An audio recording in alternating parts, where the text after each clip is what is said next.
புதினா தான் பறிக்க போறோம். வாங்க பறிக்கலாம். Hi friends, welcome Shri Vilas channel. இன்றைக்கி நம்ம மாடி தோட்டத்தில் என்ன பறிக்க போகிறோம் அப்படின்னு பார்த்தீங்கன்னா புதினா தான். பாருங்கள் எவ்வளோ சூப்பராக இருக்குது.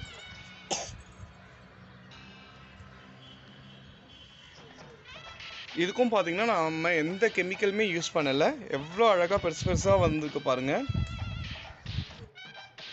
அடிக்கடிக்கு நம்ம இந்த புதினாவை கட் பண்ணிகிட்டே இருந்தால் தான் நமக்கு வந்து இந்த மாதிரி பெருசாக வளரும். நீங்கள் அதை அப்படியே விட்டுட்டிங்கன்னா வந்து செடி அப்படியே போயிடும். ஸோ அதனால் வந்து நீங்கள் அடிக்கடிக்கு வந்து பார்த்திங்கன்னா அறுவடை பண்ணிகிட்டே இருங்க புதினாவை. அதே மாதிரி பார்த்திங்கன்னா இப்போ சம்மர் டைம் வந்ததுனால செடிக்கெலாம் 2 வேளை தண்ணி ஊற்றுங்க. இதுக்கெலாம் நீங்கள் லைட்டாக தெளித்தாலே போதும். ரொம்பலாம் தண்ணி இதுக்கு நீங்கள் ஊற்றணும்னு அவசியமே இல்லை. ஸோ லைட்டாக தெளிங்க போதும். எவ்வளோ சூப்பராக இருக்குது பாருங்கள். ஸோ இந்த மாதிரி நமக்கு பார்க்குறப்ப ரொம்ப ஹாப்பியாக இருக்கும்.